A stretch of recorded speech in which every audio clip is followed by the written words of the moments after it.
Hello and welcome to NB Drives. My name is Nishmanya and today I'm very excited to be driving the 2023 BMW XM. Now this is a very special SUV from BMW, not only because they launched it earlier this year and this is one of a handful of units that is currently plying on our roads. So maybe 10 of these around right now, and this was one of the very first units to hit our market. But also because this is the first car from the M division since the 1970s when the BMW M1 sports car was launched, and now this is their second car. So I'm going to walk you through its design, I'm going to tell you about its interiors, and most importantly tell you what it's like to drive, because this beast has a lot of performance to offer and it is great fun out on the road. Also, for those of you wondering, I am in a new location. I'm in a city called Warangal, which is the second largest city in Telangana, and hence there is an all new scenery around me, so that's also something worth enjoying. Let's get into the review.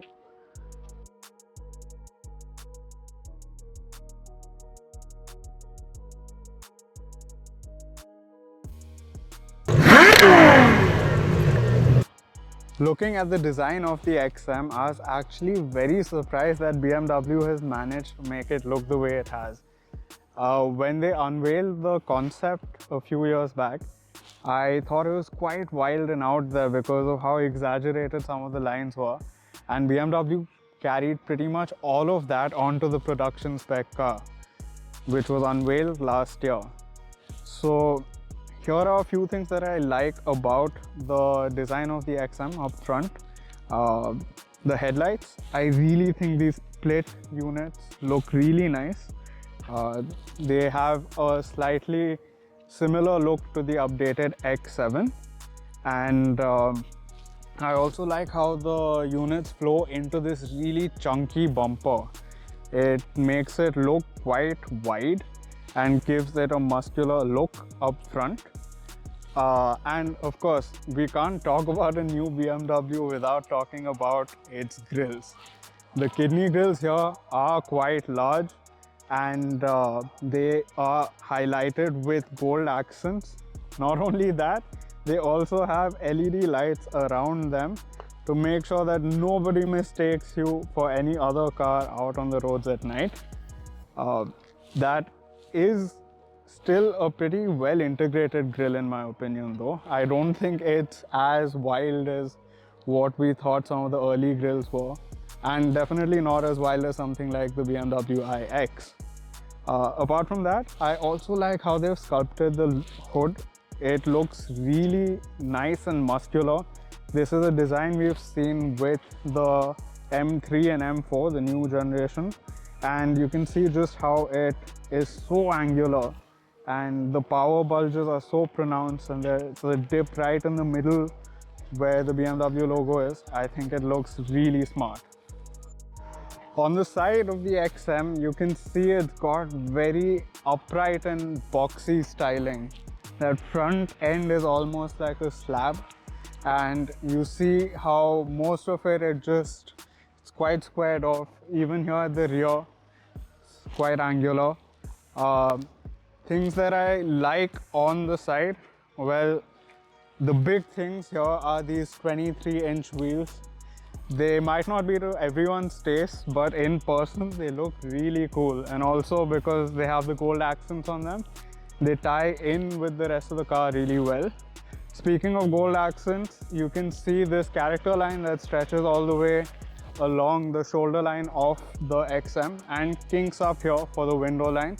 That is also finished in gold, and it looks quite cool. This is the launch spec of the car, so I like this bluish grey color with the gold accents.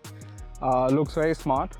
There are also the side skirts finished in gloss black, as are the arches, both front and rear. And there is also, because this is a plug-in hybrid, there is a charging port for that 20 kilowatt hour battery pack that is on board. Apart from that, I like how the BMW has sculpted the fenders. up front as well as here at the rear. It's got a very nice and pronounced line, which looks really sharp. And I also like how the tailgate, it is sloping towards the rear and gives it a more athletic look. The rear of the XM also has some really cool design stuff going on with it. First, let's talk about these sculpted tail lights. I love this L-shaped element that's here, but more importantly, how they've managed to contour it so well. It really looks like it's sort of floating on the rear fender. Looks very neat, very premium. Then just like they did up front, they are trying to give you that visual width. So you can see the reflectors down here. They are vertical and kind of give the rear a slightly boxy look. And how can we not talk about these dual stacked exhaust tips? They're huge, and to everyone's delight, they are actual exhaust tips. They're not like finisher pieces. You can actually see the really thick exhaust coming out here. That's partly why this car sounds so good when the walls are open and when you're in sports mode.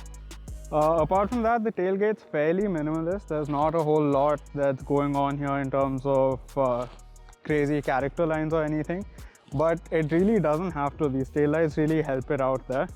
The glass house similarly is fairly plain, but it is spiced up with this spoiler and sort of like an homage to the original M1. BMW has put two BMW logos on either side of the windshield. On the original sports car, there were two logos on the just above the tail lights. So that's a nice touch from BMW. And of course, gold accents continue. You can see them around the diffuser section, and your reversing light is neatly integrated down here. Also, XM logo. I love the black and gold color scheme. Really looks premium. Here on the inside of the XM, anyone who's familiar with modern BMWs will be very at home in this cabin. This was actually one of the first models to get this new layout. By that I mean these new dual curved screens on the dashboard. There is a 12-inch unit for the driver's display. It's very configurable, and here I'll just walk you through some of the screens that you can get here. You get a simplified display, your trip information, assisted view, basic navigation, navigation with maps, your drivetrain setup, drivetrain information, tire pressure monitor, your power meter, G-force meter, and media screens. And the 14.9-inch infotainment screen. Again, it's very high resolution. It is very responsive to the touch. You can basically just treat it like a big tablet, and there's just so much on offer here. Apart from the integrated eSIM that gives you connected car tech, you get onboard navigation, which is again quite responsive. You get all your different Android Auto, Apple CarPlay, wireless, which is quite cool. There's also a nice wireless charger up here, which helps when you're using wireless Android Auto or Apple CarPlay, because your phone does drain battery, so that's a nice touch. Besides that, even things like your seat controls are in here.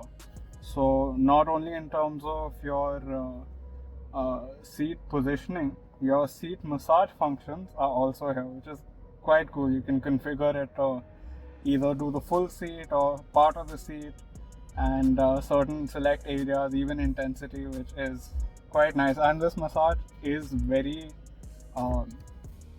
evident. Like in some cars that do have the massage function, you can barely feel it, but here you definitely do. That's very cool. Apart from that, you have your charging info. This is a plug-in hybrid, so you should there's plenty of information here to look at your charge rates. Unfortunately, this car only charges via AC 7.2 kilowatt charging, which is, they could have probably offered DC fast charging on this, so it does take a little bit of time. Apart from that, your climate controls are also here, which I wish there were physical switches for, but unfortunately that's just the trend nowadays. However, it is well executed. You can always access it from the lower part of the screen, and yeah, you get all your fan modes, your heat, seat heating, seat cooling, and even your like air freshener and cabin air purifier modes are here, so that's nice. And besides that, very important, you get your setup mode, which is for these M cars. It's very cool how you can just change everything from your powertrain to your chassis mode. That's how stiff the suspension is, how heavy your steering is. In sports it'll become heavier, in comfort it is lighter. Brakes, they are much more they're much stronger in use when you put it in sports mode. They really anchor this 2.8 ton SUV down. And of course you have the M X-Drive, but unlike other X-Drive cars, this can only be kept in 4-wheel drive mode. It does not have a rear wheel drive mode, so that's a little bit of a letdown, because you do usually expect X-Drive to let you switch between 4-wheel drive and rear wheel drive. But honestly, for an SUV of this size and for what it is, you won't really end up using it. Other things on the dashboard that I really like, this carbon fiber insert feels very premium, and this being the launch spec car, does come in the dual tone blue and aged leather configuration, and I think this looks so premium.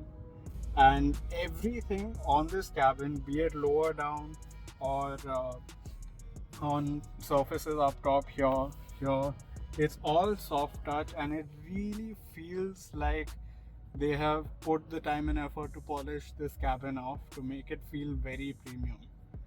Even things like the door handles, they are quite weighty, and I know they're not metallic, but they still feel very good to operate. And even things like the window switches. Now, while we're talking about the interior, I also definitely want to talk about the sound system. This has a Bowers & Wilkins sound system, and it is really, really good. Like, I recently drove the Maybach and thought that was one of the best sound systems I had heard, but this could give that a run for its money. It really is very immersive, and it really pumps out the tunes, and you can feel the bass in your seat, so it's a very enjoyable experience.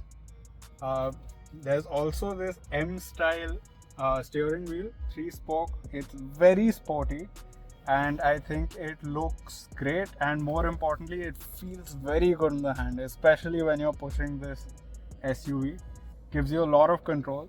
It has really nice carbon fiber paddle shifters, which are very tactile to use. They have a rubberized backing though, so it's not like it's metallic, but they're still very, very nice to use. Like, it's so much fun. And what really makes this feel like a race car are the M buttons, the M1 and M2. You can configure those also for the different settings that you want in terms of how dialed in you want the car. M2 will even go as far as to turn traction control off, so it's quite a great sensation. And yeah, it's a very well put together cabin. Also, before I leave the front, these seats, these bucket seats, they are so comfortable. I really find them very not only configurable, but they also bolster you in really, really well. So when you're picking up the pace, going through some corners, it really feels like it's hugging you tight and keeping you in place. And I'm a large person, so usually bucket seats aren't great for us, but it doesn't feel too restrictive. It doesn't feel uncomfortable on long drives. We also have a central storage tunnel, which you can see can store. You've got some napkins here right now, but it's fairly deep. You can store quite a few items in here. There's a Type-C charging port also, and there's also the front storage. There's a sliding cover to make it look all neat. However, most of the time you leave it open. And before I forget, there are cooled and heated cup holders. So if you have a cold drink beverage, you can just pop it in there and it will keep your drink cool. Same thing if it's heated. You'll be able to keep it nice and warm as you're traveling whatever distances you're covering.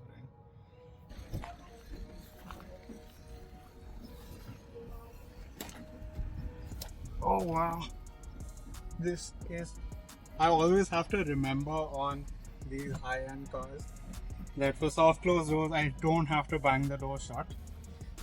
This is just a box of snacks. But here you can see this seat is set to my driving position. I'm 6 feet tall, and I have ample amount of knee room on offer. I could really stretch out the space under the front seat for me to tuck my feet in. And in terms of headroom also, I have a lot of headroom. Now this car does not have a panoramic sunroof. Instead, BMW have given it a prismatic design, which is quite cool. It's textured, it's Alcantara, as is the rest of the upper portion of the cabin. And the way the light refracts on it, especially at night, I'll show you a clip of that now. It really looks quite nice, and the rest of the ambient lighting also throughout the cabin, up front and here in the rear, has been done really well. Now back here you get an armrest. It's very well positioned. You will be very comfortable with it down. Got two cup holders here, and apart from that, like the iX, there is an area here to mount the tablet for an entertainment package, as well as a Type-C port for charging. Then down here you have your rear 2-zone climate controls, which are also quite nice. They give both rear passengers, if there are only two of us at the rear, then both of us will have control. But there is enough room for a third passenger. Like, you could very easily fit a third passenger, and they'll be quite comfortable because the footwells are quite wide and the tunnel here is not very high. So I'll show you. In the middle, I still have a decent amount of very good amount of headroom on offer, and you do sit a little knees up here in the middle seat, but honestly for city commutes you'd be more than happy. And another thing that BMW is doing really well on some of these new cars is that, sort of like Rolls-Royce, the upholstery and cushioning wraps around into the side, so it keeps passengers, especially the outer passengers, quite comfortable even if you're pushing on, so they won't go up against the door and not have any padding there for themselves. It's a strange thing to think about, but it does add to that comfort feature. Now I do wish they had some integrated sun blinds here. They won't cut any sun out, and the window line is quite high, so slightly shorter passengers might feel a little cocooned in here, but if you're my height, you'll not really have too much of an issue with the window line. And on the whole, again, materials are great. Everything that you touch and interact with is also very nice. You have 4 AC vents back here, 2 in the center, 1 on each of the pillars, and you also have a neat little storage spot in the center console for when you want to charge your phone, because there are 2 more charging ports down there. And yeah, I think overall they've executed it really well. You can even see some of the roof mounted speakers here, which make the sound system so great.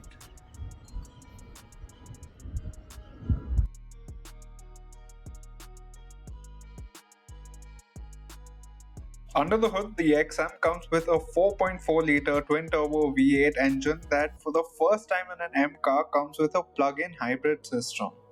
Combined, the powertrain makes 653 horsepower and 800 Newton meters of torque. The power is sent to all four wheels via BMW's X-Drive system, and there is an 8-speed automatic gearbox as well.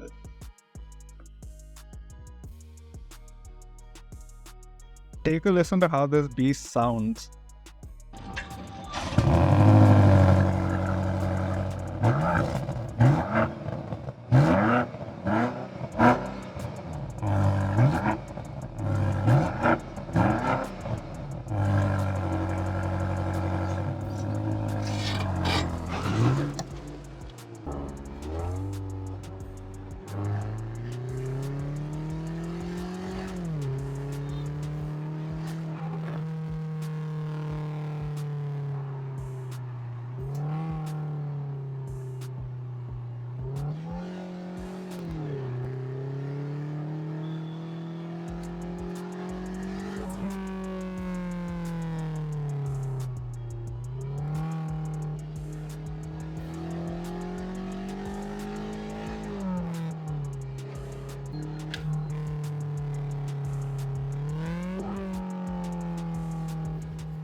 Now that we're on the highway and I've had some time to drive this XM, I definitely think that the hybrid system is better suited for the city confines.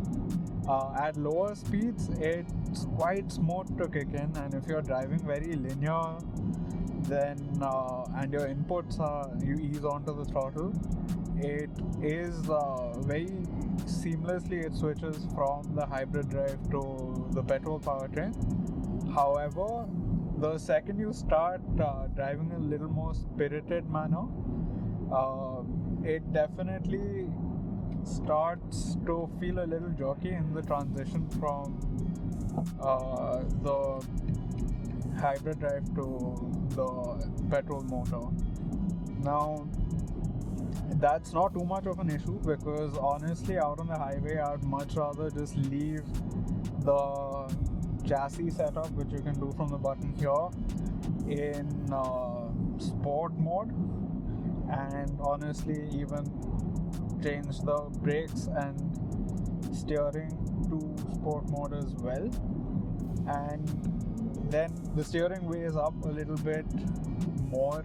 It feels very planted, very stable, tracks very straight, and you get plenty of feedback from this wheel in terms of placing the car, and I think that makes it feel more agile than it actually is. BMW has upgraded the anti-roll bars on this, made them far more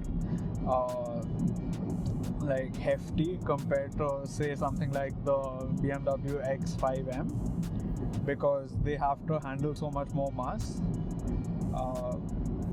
I'd also want to make a mention of the fact that the hybrid drive does end up giving you a decent amount of range. It claims about 90 odd kilometers of electric only range, so it's pretty good in terms of how much real world range it can give you, and honestly it'll help keep the running costs of this V8 down. We all know how much they like to guzzle gas, and given that it takes premium petrol as close to 100 octane as you can get, that's not cheap by any means. It's a very large fuel bill waiting to come.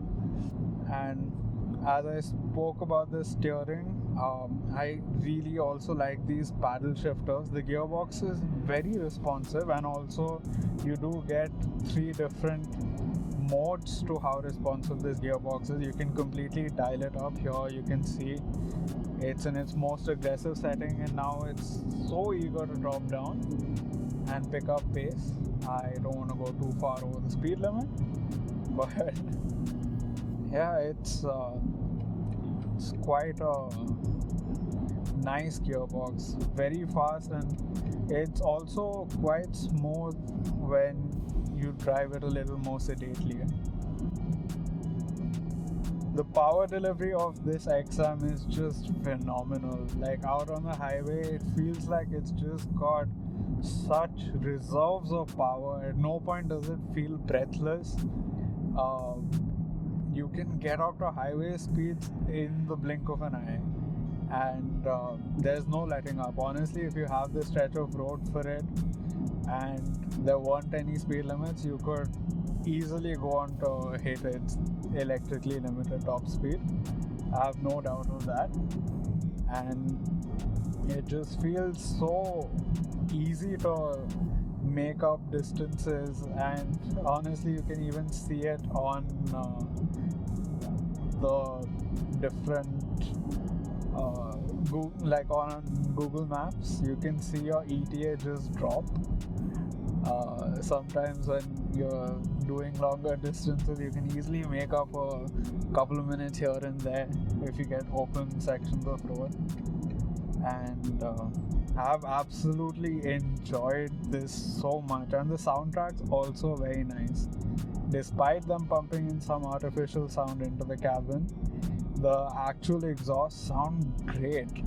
And honestly, I wish you could just hear more of that, but they've done a really good job with the sound deadening of this car, so you don't really get a lot of the outside noise. I understand why they've put some of that sound in through the speakers, but it's a great soundtrack, and this was my first time experiencing the 4.4 liter V8 from BMW, so I've had a great time driving this, and yeah, it's overall been a very fun car to drive despite its size, despite it being an SUV. I know most people prefer performance sedans, but honestly, like some of the roads that we had to tackle, not this relatively smooth highway, it was very reassuring having the ground clearance of an SUV and four-wheel drive.